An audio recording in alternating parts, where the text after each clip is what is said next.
আসসালামু আলাইকুম। আমি মিনহাজ স্যার। আশা করি তোমরা সকলে ভালো আছো। আজকে আমার ক্লাস টপিক হচ্ছে এসএসসি রসায়নের পঞ্চম অধ্যায় রাসায়নিক বন্ধন সম্পর্কে।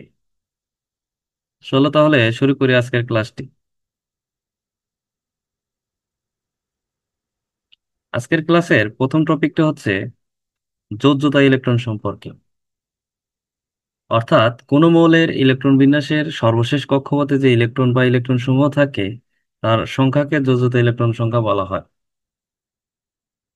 যদি কোশ্চেন আসে যোজ্যতা ইলেকট্রন কাকে বলে, তাহলে তোমরা বলবা কোন মৌলের ইলেকট্রন বিন্যাসের সর্বশেষ কক্ষপথে যে ইলেকট্রন বা ইলেকট্রন সমূহ থাকে তার সংখ্যাকে যোজ্যতা ইলেকট্রন সংখ্যা বলা হয়।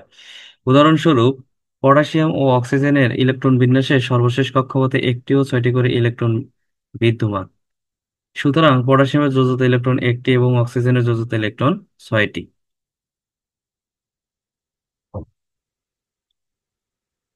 এক্ষেত্রে চিত্রে দেখতে পাচ্ছি পটাশিয়ামের যোজ্যতা ইলেকট্রন 2, 4। প্রথম কক্ষপথে দুইটি ইলেকট্রন বিদ্যমান, দ্বিতীয় কক্ষপথে আটটি, তৃতীয় কক্ষপথে আটটি, চতুর্থ কক্ষপথে একটি। এই চতুর্থ কক্ষপথটি হচ্ছে পটাশিয়ামের সর্ববহিস্থ কক্ষপথ। যেহেতু একটি ইলেকট্রন আছে, এই কারণে পটাশিয়ামের যোজ্যতা ইলেকট্রন একটি।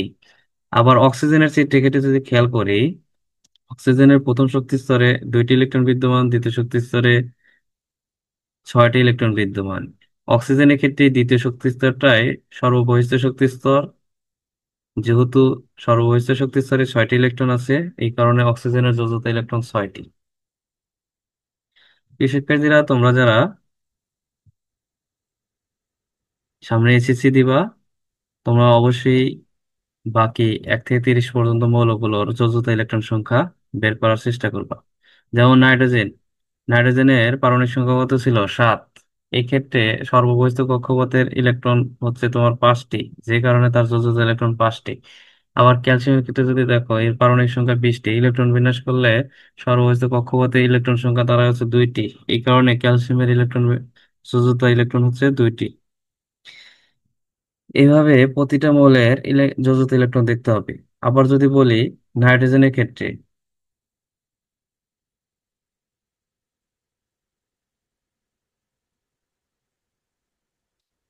নেক্সট টপিক হচ্ছে যোজনী বা যোজ্যতা।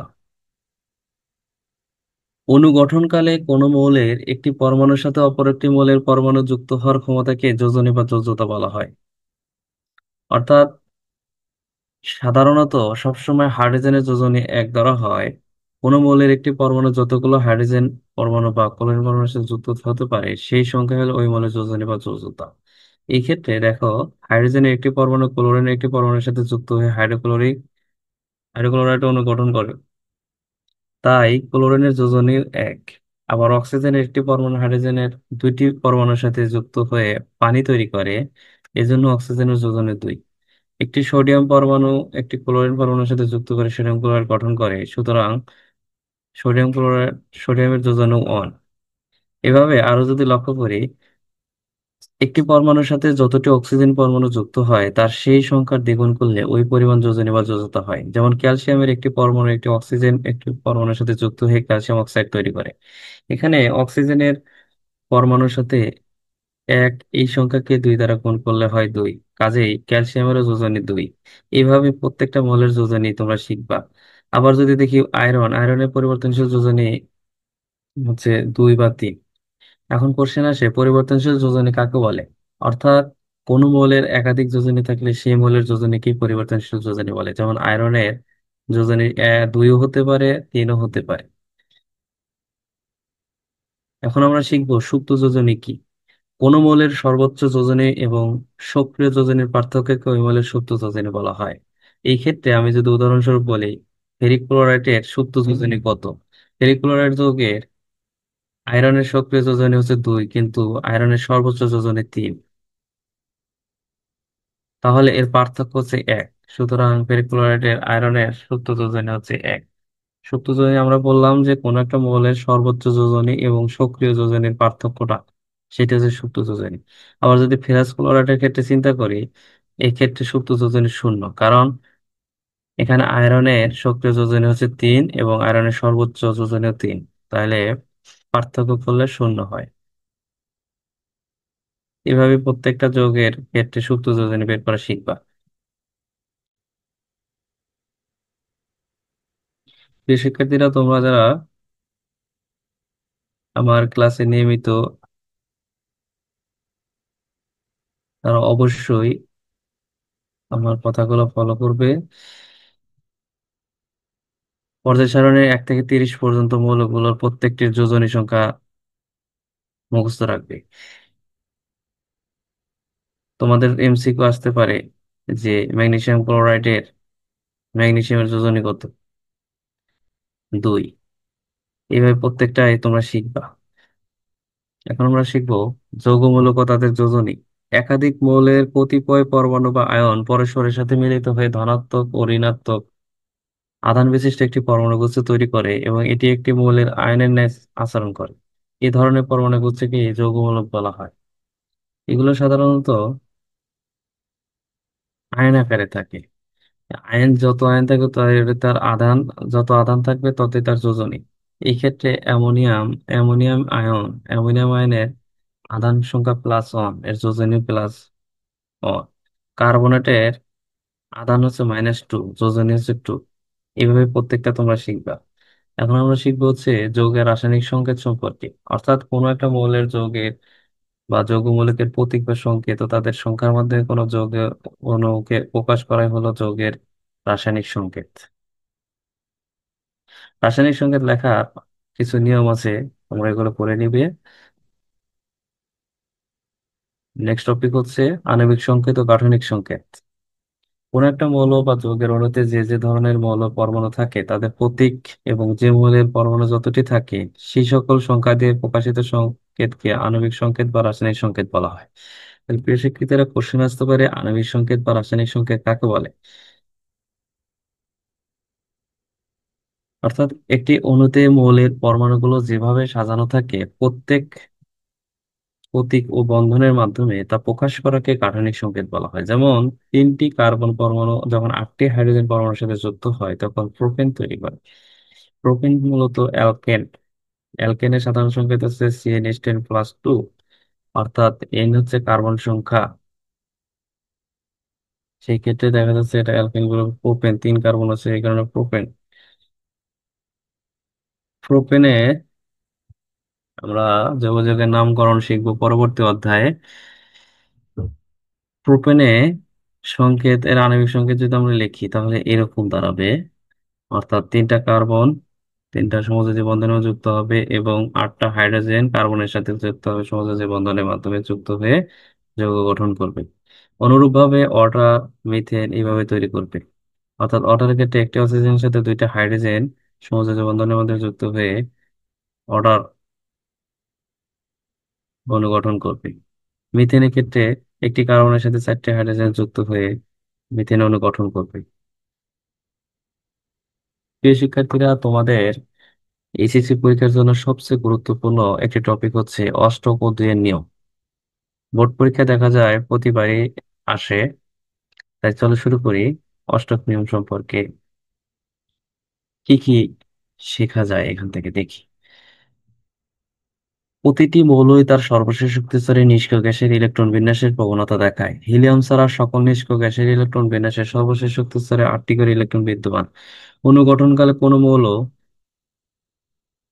গ্রহণ, বর্জন অথবা ভাগাভাগির মাধ্যমে তার সর্বশেষ শক্তিস্তরে 8টি করে ইলেকট্রন ধারণের মাধ্যমে নিষ্ক্রিয় গ্যাসের ইলেকট্রন বিন্যাস লাভ করে। একে অষ্টক নিয়ম বলা হয়। উদাহরণস্বরূপ, মিথেন অণুতে কেন্দ্রীয় পরমাণু কার্বনের সর্বশেষ শক্তিস্তরে 8টি ইলেকট্রন বিদ্যমান, যেখানে 4টি ইলেকট্রন কার্বনের নিজস্ব আর বাকি 4টি ইলেকট্রন হাইড্রোজেন পরমাণু থেকে আসে। এরা ইলেকট্রন শেয়ারের মাধ্যমে অর্থাৎ সুস্থিতিশীল অর্জন করে, ফলে এরা নিষ্ক্রিয় গ্যাসের ন্যায় কাজ করে। আর এই সর্বশেষ শক্তিস্তরের 8টি ইলেকট্রন ধারণ করে নিষ্ক্রিয় গ্যাসের ইলেকট্রন বিন্যাস লাভের মাধ্যমে যৌগের গঠনের পদ্ধতিকে অষ্টক নিয়ম বলা হয়। অষ্টক নিয়মের কিছু সীমাবদ্ধতা থাকার কারণে বিজ্ঞানীরা দুইয়ের নিয়ম সৃষ্টি করে। দুইয়ের নিয়মটা কি? দুইয়ের নিয়ম হচ্ছে নিষ্ক্রিয় গ্যাসগুলোর সর্বশেষ শক্তি স্তরের যেমন 2টি বা আটটি ইলেকট্রন বিদ্যমান, তেমনি অণু গঠনের কোনো পরমাণুতে সর্বশেষ শক্তি স্তরে এক বা একাধিক জোড়া ইলেকট্রন বিদ্যমান থাকবে। এটি হচ্ছে দুইয়ের নিয়ম। অর্থাৎ অণুতে যে কোনো পরমাণুর সর্বশেষ শক্তি স্তরে এক বা একাধিক জোড়া ইলেকট্রন অবস্থান করবে, সেটাকে বলা হয় দুইয়ের নিয়ম। যদি উদাহরণ দিয়ে বলি, তাহলে বেরিলিয়াম ক্লোরাইড অণুর কেন্দ্রীয় পরমাণু বেরিলিয়ামের সর্বশেষ শক্তি স্তরে দুই জোড়া ইলেকট্রন বিদ্যমান, অর্থাৎ চারটি ইলেকট্রন বিদ্যমান। সো এটা দুইয়ের নিয়ম ফলো করছে এভাবে। বোরন ট্রাইফ্লোরাইড অণুর কেন্দ্রীয় পরমাণু বোরন এর সর্বশেষ শক্তি স্তরে তিন জোড়া ইলেকট্রন, ছয়টি ইলেকট্রন বিদ্যমান। আবার মিথেনের ক্ষেত্রে দেখা যায় অণুর কেন্দ্রীয় পরমাণু কার্বনের সর্বশেষ শক্তি স্তরে চার জোড়া, টোটাল আটটি ইলেকট্রন বিদ্যমান। শুধু তাই নয়, কেন্দ্রীয় পরমাণু ছাড়াও অন্য পরমাণুগুলো অর্থাৎ ক্লোরিনের সর্বশেষ শক্তি স্তরে চার জোড়া বা আটটি ইলেকট্রন বিদ্যমান থাকবে। সর্বশেষ অর্থাৎ ক্লোরিনের সর্বশেষ শক্তি স্তরে চার জোড়া অথবা আটটি ইলেকট্রন বিদ্যমান এবং হাইড্রোজেনের সর্বশেষ শক্তি স্তরে এক জোড়া থাকায়, অর্থাৎ দুইটি ইলেকট্রন বিদ্যমান থাকায়, এক্ষেত্রে সকল পরমাণু দুইয়ের নিয়ম অনুসরণ করছে। অর্থাৎ আমরা বলতে পারি যে পর্যায় সারণীর 1 থেকে 20 পর্যন্ত মৌলসমূহ মূলত অষ্টক ও দুইয়ের নিয়ম সাধারণভাবে অনুসরণ করে। এখন আমরা শিখব নিষ্ক্রিয় গ্যাস ও এর স্থিতিশীলতা। যদি আমরা নিষ্ক্রিয় গ্যাস ও স্থিতিশীলতা জানতে চাই, তাহলে আমাকে প্রথমে জানতে হবে ইলেকট্রন বিন্যাস। আমরা যদি সঠিকভাবে ইলেকট্রন বিন্যাস করতে পারি, তাহলে আমরা এর সুস্থিতিশীলতা এবং নিষ্ক্রিয় গ্যাস সম্পর্কে ধারণা পাবো। অর্থাৎ একটি মৌল কখন স্থিতিশীল হবে, যখন এর ইলেকট্রন বিন্যাস অর্থাৎ সুস্থিত হবে। সুস্থিত কখন হবে? প্রত্যেকটা অরবিটালি পূর্ণ বা অর্ধপূর্ণ থাকবে, তখন সেটা সুস্থিতি হবে। পূর্ণ কখন হয়? যেমন যে চারটা orbital, S orbital, P orbital, D orbital এবং এফ অরবিটাল, প্রত্যেকটা অরবিটালি আলাদা আলাদা ইলেকট্রন দ্বারা পূর্ণ বা অর্ধপূর্ণ হয়। যেমন এস অরবিটালের সর্বোচ্চ ইলেকট্রন ধারণ ক্ষমতা দুইটি, তাহলে দুইটি যদি থাকে সে সুস্থিতিশীল হবে, যদি না থাকে অস্থিতিশীল হবে। একটি থাকলে অর্ধ, অর্ধ থাকলে সুস্থিতিশীল অর্জন করে। পি অরবিটালের সর্বোচ্চ ইলেকট্রন ধারণ ক্ষমতা ছয়টি, সেক্ষেত্রে ছয়টি ইলেকট্রন থাকলে সুস্থিতিশীল হবে, অর্ধপূর্ণ তিনটি থাকলে সুস্থিতিশীল হবে, কিন্তু অপূর্ণ থাকলে সুস্থিতিশীল হবে না। ডিতে সর্বোচ্চ ইলেকট্রন ধারণ ক্ষমতা 10টি, 10টি থাকলে সুস্থিতিশীল হবে এবং 5টি থাকলে অর্ধ সুস্থিতিশীল হবে।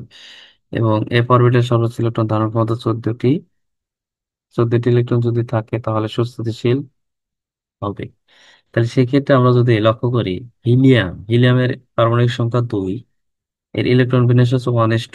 এখানে একটি অরবিটাল এস অরবিটাল, যেখানে দুইটি ইলেকট্রন বিদ্যমান। আমরা জানি সর্বোচ্চ ইলেকট্রন এস অরবিটালে দুইটি, যেহেতু পূর্ণ অবস্থা আছে এই কারণে এটা সুস্থিতিশীল এবং সেটা নিষ্ক্রিয় আকার ধারণ করছে। একইভাবে নিয়ন, আর্গন, ক্রিপ্টন, জেনন এবং ভ্যানাডিয়াম নিষ্ক্রিয় গ্যাস হিসেবে কাজ করে।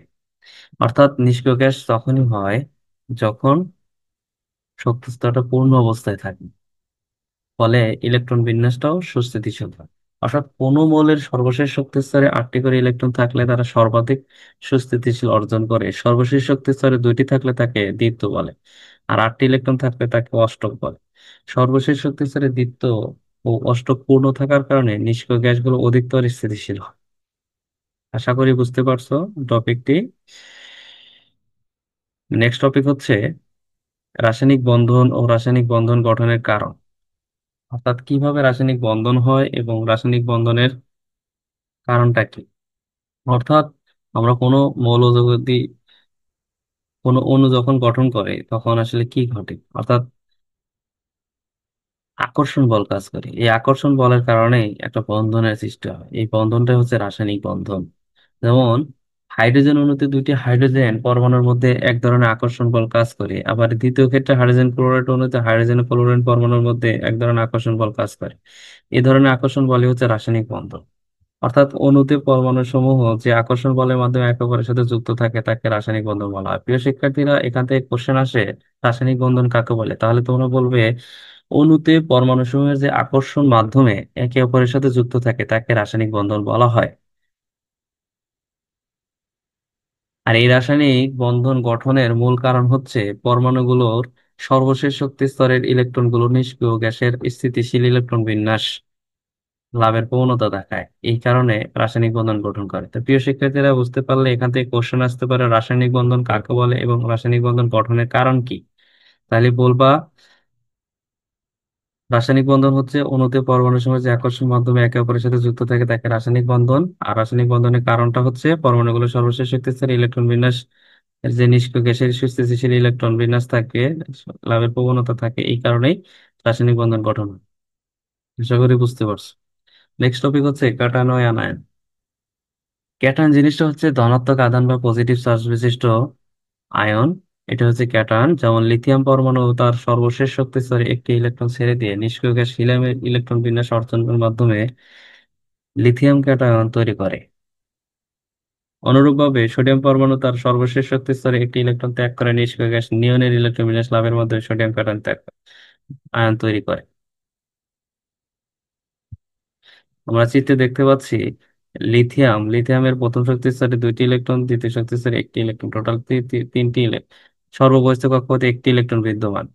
এই দ্বিতীয় শক্তি স্তরে আমরা জানি 8টি ইলেকট্রন থাকবে, যেহেতু অপূর্ণ, অস্থিতিশীল, সেই কারণে লিথিয়াম চাইবে সে একটি ইলেকট্রন ত্যাগ করে সুস্থিতিশীল ধারণ করা। আমরা জানি যেটা দান করে সে পজিটিভ, এই কারণে সে একটি ইলেকট্রন ত্যাগ করে সে পজিটিভ, অর্থাৎ লিথিয়াম আয়ন তৈরি হয়েছে। আমরা জানি পর্যায় সারণীর যে কোনো একটি পর্যায়ের বাম থেকে ডানে গেলে মৌলসমূহের ধাতব ধর্ম ধীরে ধীরে হ্রাস পায় এবং অধাতব ধর্ম বৃদ্ধি পায়। অর্থাৎ যে কোনো পর্যায়ের বামের মৌলসমূহ হলো ধাতু আর ডানের মৌলগুলো হচ্ছে অধাতু। আবার একই পর্যায়ের বাম থেকে ডানে গেলে মৌলসমূহের আকারও ধীরে ধীরে হ্রাস পায়। এই কারণেই একই পর্যায়ে অবস্থিত কোনো মৌলসমূহের চেয়ে ধাতুগুলোর আকার বড় হয়ে থাকে। আবার ধাতুগুলোর সর্বশেষ শক্তি স্তরে সাধারণ 1 2 3 ইলেকট্রন থাকে। আকার বড় হওয়ার কারণে ধাতুগুলোর সর্বশেষ শক্তি স্তরে ইলেকট্রন বিন্যাসগুলো নিউক্লিয়াস থেকে দূরে থাকে এবং নিউক্লিয়াসের সাথে আকর্ষণ কম হয়, অর্থাৎ দুর্বলভাবে আবদ্ধ থাকে। ফলে কি হয়? ফলে এদের আয়নীকরণ শক্তির মান অনেক কমে যায়। যেহেতু আয়নীকরণ শক্তি কমে যায়, ফলে সামান্য পরিমাণ শক্তি প্রয়োগ করলেই ধাতুগুলো তার সর্বশেষ শক্তি স্তরে এক ধরনের ইলেকট্রনিক ত্যাগ করে। ফলে কাছাকাছি নিষ্ক্রিয় গ্যাসের ইলেকট্রন বিন্যাস অর্জন করে ক্যাটায়নে পরিণত হতে পারে। এই কারণেই ধাতুগুলো মূলত ক্যাটায়নে পরিণত হয়। তো প্রিয় শিক্ষার্থীর, এখান থেকে কোশ্চেন আসে যে ধাতুগুলো কেন মূলত ক্যাটায়নে পরিণত হয়, ব্যাখ্যা করো। আশা করি বুঝতে পারছো, এগুলো ব্যাখ্যা করে দিবে। এছাড়া অন্যদিকে যদি আমি খেয়াল করি, অধাতুগুলো ক্যাটায়ন তৈরি করে না। কেন করে না? এর কারণ হচ্ছে, তোমরা এখন নিশ্চয়ই অনুমান করতে পারছো যে অধাতুগুলো পর্যায় সারণীর ডানে অবস্থান।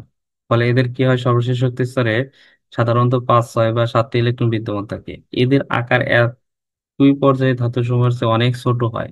ছোট আকার হওয়ার কারণে সর্বশেষ শক্তি স্তরে নিউক্লিয়াসের কাছাকাছি থাকে এবং এদের সর্বশেষ শক্তি স্তরে ইলেকট্রনের প্রতি নিউক্লিয়াসের আকর্ষণ অনেক বেশি হয়। ফলে এদের আয়নীকরণ শক্তির মান অনেক বেড়ে যায়। আর বেড়ে যাওয়ার কারণেই কোনো মৌলের সর্বশেষ শক্তি স্তরে এক বা একাধিক ইলেকট্রনকে সরিয়ে নিতে অনেক বেশি শক্তির প্রয়োজন হয়। ফলে যা সাধারণ অবস্থায় কোনো রাসায়নিক বিক্রিয়া থেকে সহজে পাওয়া যায় না। এই কারণে অধাতু সাধারণত ধনাত্মক আধান তথা ক্যাটায়ন তৈরি করে না। প্রিয় শিক্ষার্থীরা, আশা করি বুঝতে পারলে যে অধাতু কেন ক্যাটায়ন তৈরি করে না।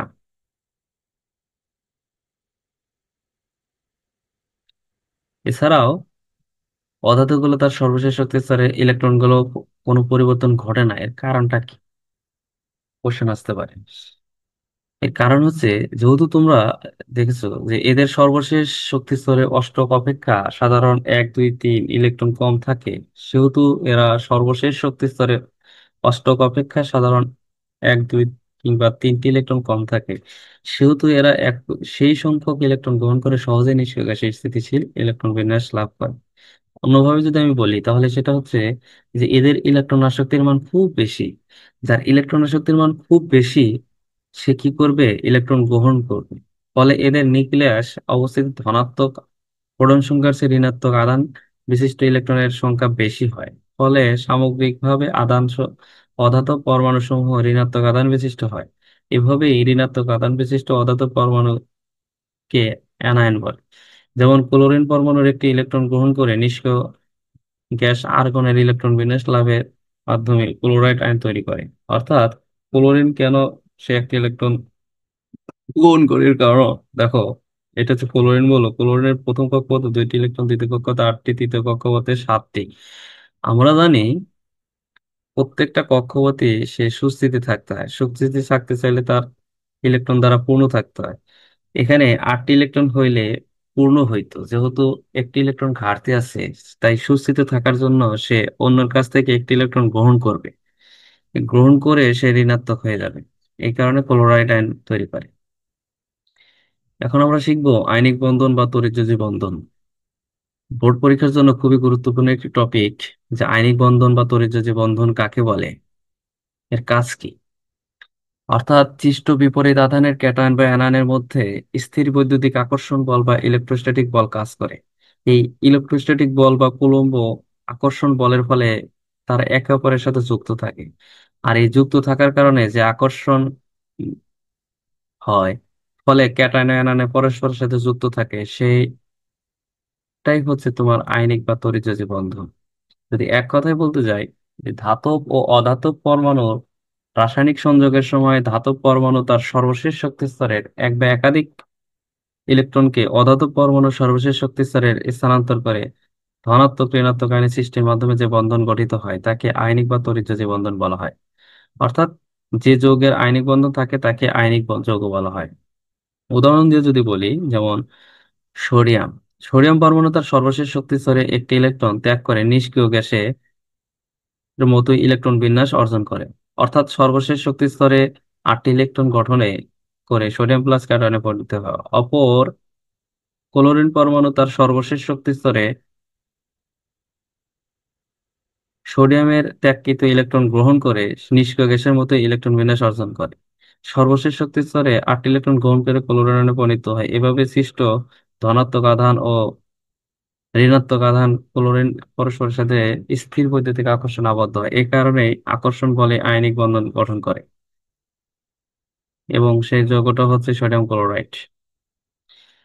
প্রিয় শিক্ষার্থীরা, তোমরা চিত্রে দেখতে পাচ্ছ সোডিয়াম ক্লোরাইডের একটি গঠন। প্রথমে এখানে কি হয়েছে, সোডিয়ামের সর্বশেষ কক্ষপথে একটি ইলেকট্রন সে থাকার কারণে সে অস্থিতিশীল হয়, সুস্থিত হয় না। ফলে সে প্রবণতা দেখায়, সে দান করার প্রবণতা দেখায়। আবার ক্লোরিন পরমাণুর ক্ষেত্রে সর্বশেষ কক্ষপথে 7টি ইলেকট্রন, সে সুস্থিতি হয় না। ফলে সে একটি ইলেকট্রন গ্রহণের প্রবণতা দেখায় যাতে সুস্থিতিশীল হয়। ফলে এরা দুইজনের মধ্যে ইলেকট্রন শেয়ার করে তারা নিজেরা নিজেরা সু- সুস্থিতিশীল হয়। অর্থাৎ সুস্থিতিশীল আয়ন শেয়ারের মাধ্যমে এখানে সোডিয়াম ক্লোরাইড আয়ন তৈরি করা হয়। একইভাবে ম্যাগনেসিয়াম এবং অক্সিজেন যুক্ত হয়ে ম্যাগনেসিয়াম অক্সাইড আয়নিক যৌগ গঠন করে।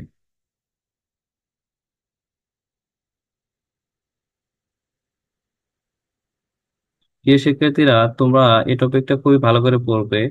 যে অনেক সময় সৃজনশীল কোশ্চেন আসে গতে, যে সোডিয়াম ক্লোরাইড কিভাবে আয়নিক যৌগ গঠন করে ব্যাখ্যা করে দেখাও। অর্থাৎ তোমরা এই চিত্রের মাধ্যমে ব্যাখ্যা করে দেখাবা যে সোডিয়াম একটি ইলেকট্রন দান করে, ক্লোরিন একটি ইলেকট্রন গ্রহণ করে, মানে আয়ন গ্রহণ করে। যখন সোডিয়াম দান করে তখন সোডিয়াম প্লাস আয়ন তৈরি হয়, যখন ক্লোরিন গ্রহণ করে তখন ক্লোরিন মাইনাস আয়ন তৈরি হয়। তখন সোডিয়াম প্লাস এবং ক্লোরিন মাইনাস আয়ন মিলে একটি আয়নিক যৌগ গঠন করে, অর্থাৎ সোডিয়াম ক্লোরাইড গঠন করে। অনুরূপভাবে ম্যাগনেসিয়াম অক্সাইডের একই প্রসেস। ম্যাগনেসিয়াম সে কি করে, দুইটি ইলেকট্রন ত্যাগ করে, ফলে ম্যাগনেসিয়াম 2 প্লাস আয়ন তৈরি হয়, এবং অক্সিজেন দুইটি ইলেকট্রন গ্রহণ করে অক্সিজেন 2 মাইনাস হয়, ফলে আয়ন দ্বয় যুক্ত হয়ে ম্যাগনেসিয়াম অক্সাইড আয়নিক যৌগ গঠন করে। তো প্রিয় শিক্ষার্থীরা, যদি এখান থেকে কোশ্চেন আসে তাহলে সোডিয়াম ক্লোরাইড অথবা ম্যাগনেসিয়াম অক্সাইড এই দুইটির একটি পরীক্ষায় আসতে পারে তোমাদের বোর্ড পরীক্ষায়। সো এই দুইটি অবশ্যই ভালো করে শিখবে। অর্থাৎ অবশ্যই চিত্রের মাধ্যমে দেখাবে, একদম ইজি ওয়ে। ওকে। এখানে কিছু ব্যতিক্রম থাকে, যেমন 13 নম্বর গ্রুপের অ্যালুমিনিয়াম মৌলটি 1 ও 2 নম্বর গ্রুপের মৌল না হওয়া সত্ত্বেও আয়নিক বন্ধন তৈরি করে। অন্য মৌলসমূহ তাদের সর্বশেষ শক্তি স্তরে অনেক বেশি ইলেকট্রন ধারণ করার কারণে তারা ইলেকট্রন বর্জন বা গ্রহণ করার প্রবণতা দেখায় না। ফলে তারা আয়নিক বন্ধন তৈরি করে না। আয়নিক বন্ধন স্থির বৈদ্যুতিক আকর্ষণের মাধ্যমে ঘটে বলে এটি খুবই শক্তিশালী হয়। অর্থাৎ আমরা শিখলাম আয়নিক বন্ধন খুবই শক্তিশালী একটা বন্ধন।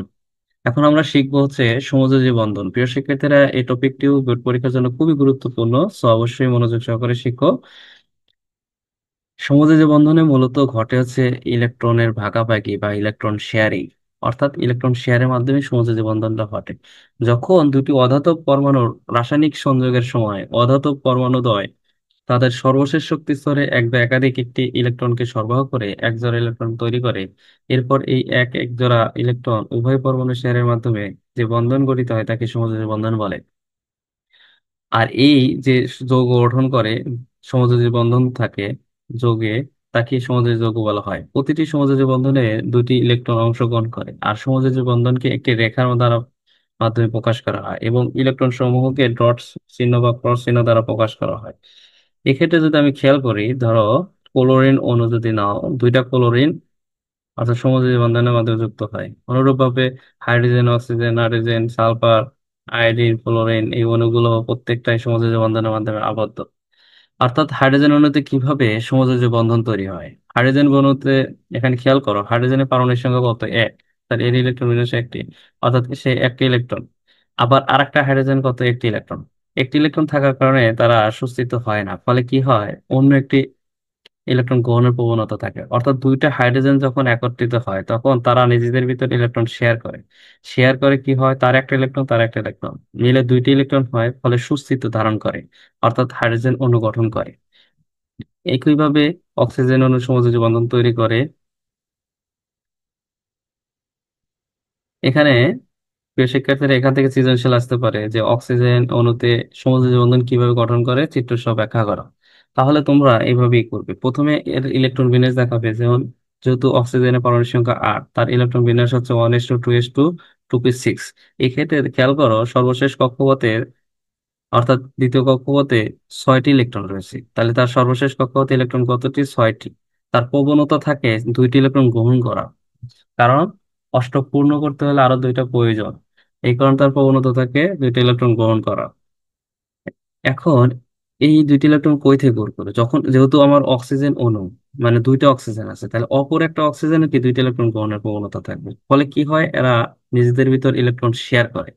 অর্থাৎ ইলেকট্রন শেয়ার করার মাধ্যমে কি হয়, এরা আলাদা আলাদা, মানে দুইজনই কি হয়, একত্রে অষ্টক পূর্ণতা অর্জন করে।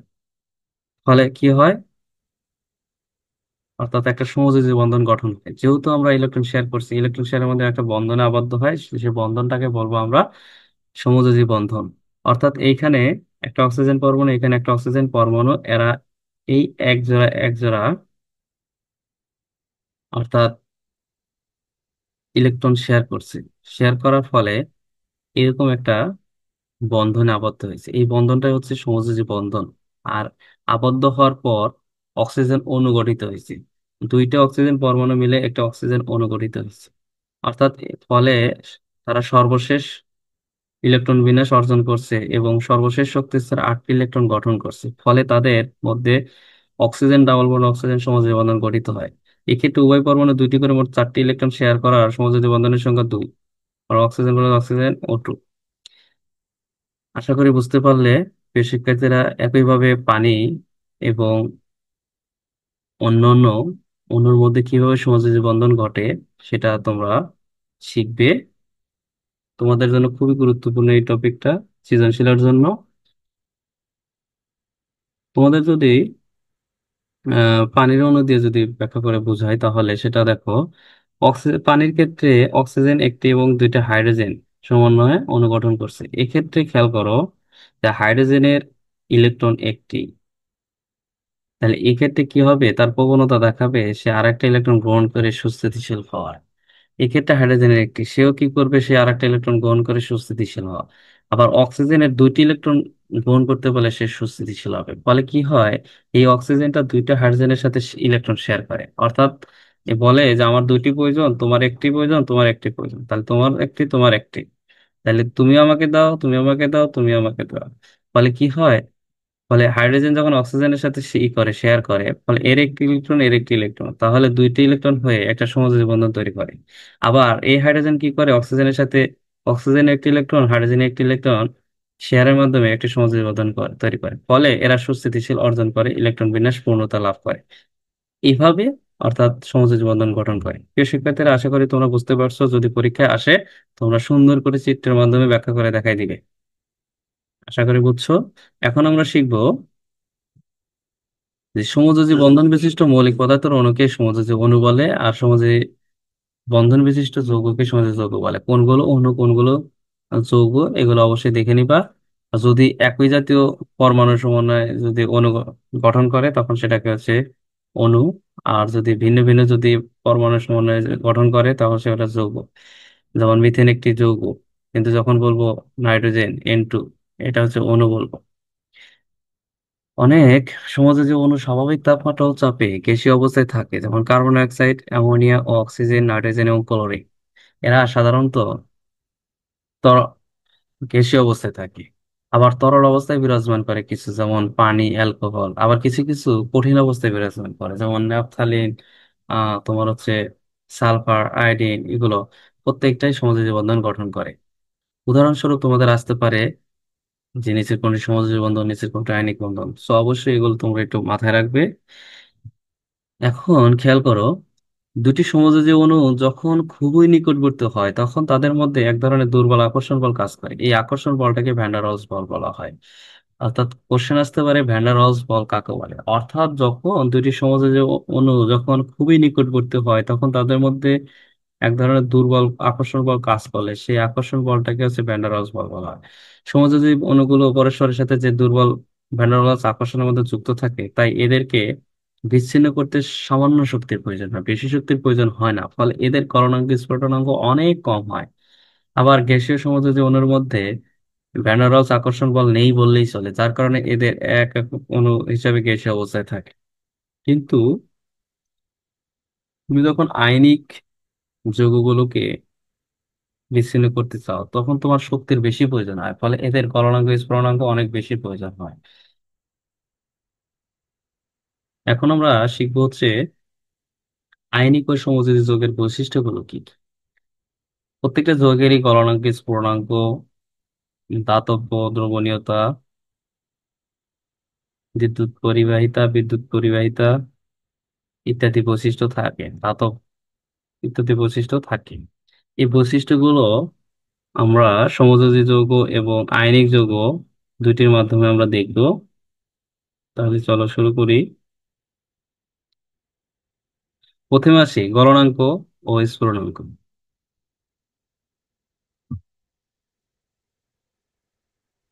আমরা আগে শিখেছি যে আয়নিক যৌগ হচ্ছে যে যৌগে আয়নিক বন্ধন থাকবে, আর সমযোজী যৌগ হচ্ছে যে যৌগে সমযোজী বন্ধন থাকবে। এখন কোশ্চেন হতে পারে যে আয়নিক যৌগের গলনাঙ্ক ও স্ফুটনাঙ্ক অনেক বেশি হয় কিন্তু সমযোজী যৌগের গলনাঙ্ক স্ফুটনাঙ্ক আয়নিক যৌগ অপেক্ষা অনেক কম হয়, কিন্তু কেন? এটার কারণ হচ্ছে, দেখো, যে আইনিক যৌগে ধনাত্মক ঋণাত্মক আধান থাকে, এই আধান পরস্পরের সাথে দৃঢ়ভাবে আবদ্ধ থাকে। আইনিক যৌগে এরূপ অসংখ্য ধনাত্মক ও ঋণাত্মক আধান পরস্পরের কাছাকাছি থেকে ত্রিমাত্রিক ভাবে সুবিন্যস্ত হয়ে একটি স্ফটিক তৈরি করে। ফলে কি হয়, এদের আন্তঃআণবিক আকর্ষণ বল অনেক বেশি হয়। ফলে এদের একে অপরের কাছে থেকে দূরে সরে যায়, নিতে দূরে সরে নিতে বা গলিয়ে ফেলতে অনেক বেশি তাপের বা শক্তির প্রয়োজন হয়। আর বেশি তাপের প্রয়োজন হয় ফলে এদের গলনাঙ্ক স্ফুটনাঙ্ক অনেক বেশি হয়। অপরদিকে যদি সমযোজী বন্ধন অণুর ক্ষেত্রে যদি দেখো, এদের মধ্যে আন্তঃআণবিক আকর্ষণ মূলত খুবই দুর্বল, অর্থাৎ ভ্যান ডার ওয়ালস বলের কারণে হয়ে থাকে। কাজেই সমযোজী যৌগের আন্তঃআণবিক আকর্ষণ বল অনেক কম হয়, এজন্য তাদের সামান্য তাপ প্রদান করলেই এরা পরস্পর থেকে দূরে সরে যায়, ফলে এদের গলনাঙ্ক স্ফুটনাঙ্ক অনেক কম হয়। আশা করি প্রিয় শিক্ষার্থীরা বুঝতে পারছো। যদি তোমাদের বোর্ড পরীক্ষায় কোশ্চেন আসে যে সমযোজী যৌগের গলনাঙ্ক স্ফুটনাঙ্ক আয়নিক যৌগ অপেক্ষা কম কেন, তাহলে তোমরা এই ব্যাখ্যাটা দিয়ে দিবে। খেয়াল করো, আয়নিক যৌগ sodium chloride, copper sulphate, sodium ammonia nitrate, potassium chloride, calcium carbonate. আর সমযোজী যৌগ সাধারণত গ্লুকোজ এবং চিনি। প্রিয় শিক্ষার্থীরা, তোমরা এগুলো অবশ্যই মনে রাখবে, তোমাদের এমসিকিউ তে আসে যে সমযোজী যৌগ নিচের কোনটি, আয়নিক যৌগ নিচের কোনটি। ওকে, নেক্সট বৈশিষ্ট্য হচ্ছে দ্রাব্যতা বা দ্রবণীয়তা। অর্থাৎ যে সকল আয়নিক যৌগ পানিতে দ্রবীভূত হয়, কিন্তু কিছু কিছু আয়নিক যৌগ আছে যারা দ্রবীভূত হয় না। আবার সমযোজী যৌগ আছে, কিছু কিছু দ্রবীভূত হয়, কিছু কিছু দ্রবীভূত হয় না। এখন অধিকাংশ সমযোজী যৌগ পানিতে দ্রবীভূত হয় না, তবে এর কিছু কিছু সমযোজী পানিতে দ্রবীভূত হয়। এর কারণ কি? এটা আমার কোশ্চেন আসতে পারে যে সমযোজী যৌগ পানিতে দ্রবীভূত হয় না কিছু কিছু, আবার কিছু কিছু হয়, এর কারণ কি? এর কারণ জানতে হলে প্রথমে তোমাকে পানির বন্ধন গঠন সম্পর্কে জানতে হবে। তোমরা জানো যে পানি একটি সমযোজী যৌগ। আর এই পানির অণুতে একটি অক্সিজেন পরমাণুর সাথে একটি অক্সিজেন পরমাণুর সাথে দুইটি হাইড্রোজেন পরমাণু তারা ইলেকট্রন শেয়ারের মাধ্যমে সমযোজী বন্ধনে আবদ্ধ হয়। কিন্তু অক্সিজেন পরমাণু হাইড্রোজেন পরমাণু থেকে অধিক তড়িৎ ঋণাত্মক হওয়ায় পানির অণুর সমযোজী বন্ধনীতে ব্যবহৃত ইলেকট্রন দুটি অক্সিজেনের দিকে সামান্য পরিমাণ সরে যায়, যে কারণে অক্সিজেন পরমাণু আংশিক ঋণাত্মক ও আধান ও হাইড্রোজেন পরমাণু আংশিক ধনাত্মক আধানে প্রাপ্ত হয়। অর্থাৎ পানির অণুতে আংশিক ধনাত্মক ঋণাত্মক প্রান্তের সৃষ্টি হয়। এরকম ধনাত্মক ও ঋণাত্মক আধান প্রাপ্ত সমযোজী যৌগকে পোলার সমযোজী যৌগ বলা হয়। সুতরাং পানি একটি পোলার সমযোজী যৌগ এবং দাবক হিসাবে পানি একটি পোলার দাবক। মনে রাখবে, সমযোজী বন্ধনস্থ ইলেকট্রন যুগলকে কোনো পরমাণু কর্তৃক নিজের দিকে আকর্ষণ করার ক্ষমতাকে উক্ত পরমাণু তড়িৎ ঋণাত্মকতা বলা হয়। একে প্লাস ডেল্টা এবং মাইনাস ডেল্টা দিয়ে প্রকাশ করা হয়। অর্থাৎ ধনাত্মক আধান হচ্ছে ডেল্টা প্লাস আর ঋণাত্মক আধানকে ডেল্টা মাইনাস দ্বারা বোঝানো হয়। তাহলে আমরা শিখলাম ওয়াটার অণু হচ্ছে একটি পোলার দ্রাবক। এখন দেখো, পোলার দ্রাবক পানিতে আয়নিক যৌগ যোগ করলে পানির অণুগুলো ধনাত্মক প্রান্ত আয়নিক যৌগের ঋণাত্মক প্রান্ত বা অ্যানায়নকে আকর্ষণ করে। ফলে কি হয়? পানির অণুর ঋণাত্মক প্রান্ত আয়নিক যৌগের ধনাত্মক প্রান্ত ও ক্যাটায়নকে আকর্ষণ করে। এই আকর্ষণ বলের মান যখন আয়নিক যৌগের অ্যানায়ন ও ক্যাটায়নের মধ্যে আকর্ষণ বল থেকে বেশি হয়, তখনই অ্যানায়ন ও ক্যাটায়ন পরস্পর থেকে বিচ্ছিন্ন হয়ে পানির অণু থেকে পরিবেষ্টিত হয়। এইভাবে আয়নিক যৌগ পানিতে দ্রবীভূত হয়। তাই একইভাবে সোডিয়াম ক্লোরাইড আয়নিক যৌগ, সোডিয়াম ক্লোরাইড পোলার দ্রাবক পানিতে দ্রবীভূত হয়। মিথানল পোলার দ্রাবক যৌগ মিথানল পোলার দ্রাবকে দ্রবীভূত হয়। আবার মিথেন আয়নিক যৌগ নয়, আবার মিথেন পোলার যৌগও নয়, কাজেই মিথেন পানিতে দ্রবীভূত হয় না। সমযোজী যৌগে সাধারণত আয়নিক যৌগের মতোই ধনাত্মক ও ঋণাত্মক প্রান্ত থাকে না। তাই পানির অণুর ঋণাত্মক ও ধনাত্মক প্রান্তের সাথে সমযোজী যৌগের কোনো আকর্ষণ ও বিকর্ষণ ঘটে না।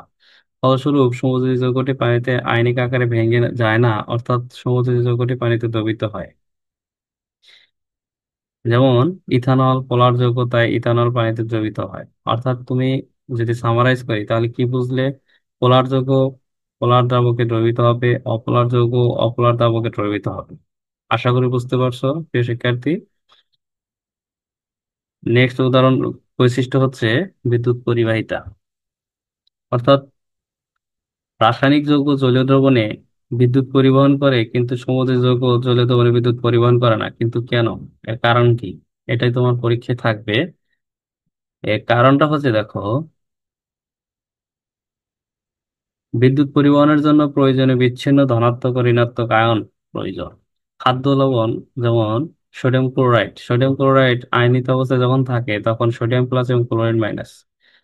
সোডিয়াম প্লাস হচ্ছে ধনাত্মক আয়ন হিসেবে কাজ করে এবং ক্লোরিন মাইনাস হচ্ছে ঋণাত্মক আয়ন হিসেবে কাজ করে। এরা পরস্পর বিদ্যুৎ পরিবহন করে থাকে। যেহেতু জলীয় দ্রবণে আয়নিক যৌগসমূহ বিচ্ছিন্ন ধনাত্মক ও ঋণাত্মক আয়ন হিসেবে অবস্থান করে, কাজেই সকল আয়নিক যৌগ জলীয় দ্রবণে বিদ্যুৎ পরিবহন করে। অপরদিকে জলীয় দ্রবণে সমযোজী যৌগ বিদ্যুৎ পরিবহন করে না, কারণ সমযোজী যৌগ কোনো বিচ্ছিন্ন আয়ন সৃষ্টি করে না, তৈরি করে না। আর এই দ্রবণের আয়ন না থাকলে তা কখনোই বিদ্যুৎ পরিবহন করতে পারবে না। এক্ষেত্রে দেখো, সোডিয়াম প্লাস এবং ক্লোরিন মাইনাস এখান থেকে চার্জ আয়নিত হয়ে এখানে যায় তোমার বিদ্যুৎ তৈরি করছে। অর্থাৎ খাবার লবণের জলীয় দ্রবণে বিদ্যুৎ পরিবহনের মাধ্যম। একইভাবে সোডিয়াম ক্যালসিয়াম ক্লোরাইড দ্রবণে ক্যালসিয়াম 2 প্লাস এবং ক্লোরিন মাইনাস থাকে, HCl দ্রবণে H প্লাস Cl মাইনাস থাকে, কাজেই এরা দ্রবণে বিদ্যুৎ পরিবহন করে। অর্থাৎ আয়নিত অবস্থায় থাকলে, ক্যাটায়ন এবং অ্যানায়ন আয়ন থাকলে তাহলে বিদ্যুৎ পরিবহন করবে। আবার এক্ষেত্রে গ্লুকোজের ক্ষেত্রে গ্লুকোজের সাধারণ সংকেত C6H12O6 দ্রবণে আয়ন আকারে বিভক্ত হয় না, কাজেই গ্লুকোজ দ্রবণে বিদ্যুৎ পরিবহন হয় না। অর্থাৎ কি বুঝলে? অর্থাৎ যে সকল যৌগে আয়ন তৈরি করে না, ফলে তারা বিদ্যুৎ পরিবহন করে না। গ্লুকোজ একটি সমযোজী বন্ধন তৈরি করে, যার কারণে এরা আয়ন তৈরি করে না। আর ক্যালসিয়াম ক্লোরাইড আয়নিক বন্ধন তৈরি করে, ফলে এরা আয়ন তৈরি করে, ফলে বিদ্যুৎ পরিবহন করতে পারে। কিন্তু গ্লুকোজের সমযোজী বন্ধনের মাধ্যমে এরা আয়ন তৈরি করতে পারে না, ফলে বিদ্যুৎ পরিবহন করতে পারে না। আশা করি বুঝতে পারছো প্রিয় শিক্ষার্থী। এখন আমরা শিখবো ধাতব বন্ধন সম্পর্কে। অর্থাৎ দুটি ধাতু পরমাণু কাছাকাছি এলে তাদের মধ্যে যে বন্ধন গঠিত হয় সেটাকে ধাতব বন্ধন বলা হয়। অর্থাৎ একখণ্ড ধাতুর মধ্যে পরমাণুর সময় যে আকর্ষণ মাধ্যমে যুক্ত থাকে তাকে ধাতব বন্ধন বলে। এখানে দেখতে পাচ্ছ, এটা হচ্ছে ক্যাটায়ন, এটা হচ্ছে অ্যানায়ন। এখানে এটা হচ্ছে সঞ্চরণশীল ইলেকট্রন আর এটা হচ্ছে এগুলো হচ্ছে পারমাণবিক শ্বাস। এরা কি করে প্রথমে দেখেন, খেয়াল করো যে প্রশ্ন হলো ধাতব বন্ধন কিভাবে তৈরি হয়। এরা মূলত পারমাণবিক শ্বাস ও সঞ্চরণশীল ইলেকট্রনের মাধ্যমে তোমার হচ্ছে এটা তৈরি করে। এখন আমরা শিখবো পারমাণবিক শ্বাসটা কি। অর্থাৎ ধাতুর পরমাণুর সময় তাদের সর্বশেষ শক্তি স্তরে এক বা একাধিক ইলেকট্রন ত্যাগ করে ধনাত্মক আয়নে পরিণত হয়। এই ধনাত্মক আয়নকে পারমাণবিক শ্বাস বা কোর, অ্যাটমিক কোর বলা হয়। আর হচ্ছে ইলেকট্রন ত্যাগকৃত পরমাণু, ধাতব স্ফটিকে পারমাণবিক শ্বাসগুলো সুনির্দিষ্ট থিমেটিক বিন্যাস থাকে, আর ধাতব পরমাণু কর্তৃক ত্যাগকৃত ইলেকট্রনগুলো উক্ত পারমাণবিক শ্বাসের মধ্যবর্তী স্থানে মুক্তভাবে ঘোরাফেরা করে। এই ধরনের ইলেকট্রনকে সঞ্চরণশীল ইলেকট্রন বলা হয়। যা বলা যেতে পারে যে ইলেকট্রন সাগরে পারমাণবিক ধাতব আয়নগুলো স্ফটিক আকারে সুবিন্যস্ত থাকে, সজ্জিত থাকে। ধাতব স্ফটিকে দুটো ধাতব আয়নের মধ্যবর্তী স্থানে যখন একটি সঞ্চরণশীল ইলেকট্রন অবস্থান করে, তখন ইলেকট্রনের প্রতি উভয় ধাতব আয়ন স্থির বৈদ্যুতিক আকর্ষণের সৃষ্টি হয়। এই কারণে ধাতব আয়ন দুটি পরস্পর থেকে বিচ্ছিন্ন হতে পারে না। এটি মূলত ধাতব আয়নের মূল কারণ।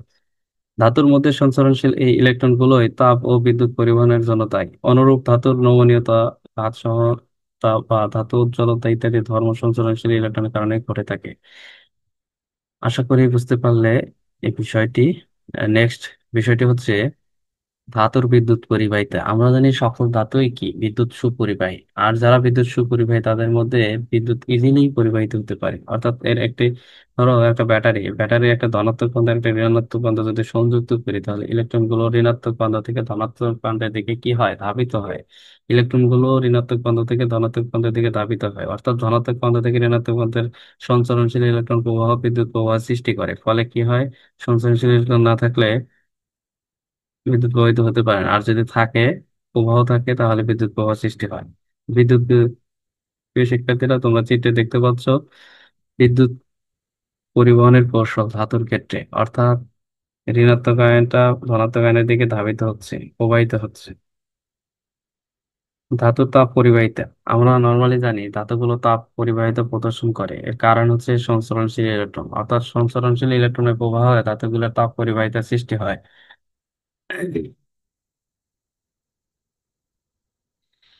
এই শিক্ষার্থীরা, আশা করছি তোমরা ভিডিওটি মনোযোগ সহকারে দেখছো। তোমাদের জন্য এই অধ্যায়টি খুবই একটি গুরুত্বপূর্ণ বোর্ড পরীক্ষার জন্য। তো তোমরা এই অধ্যায়টি ভালো করে শিখো।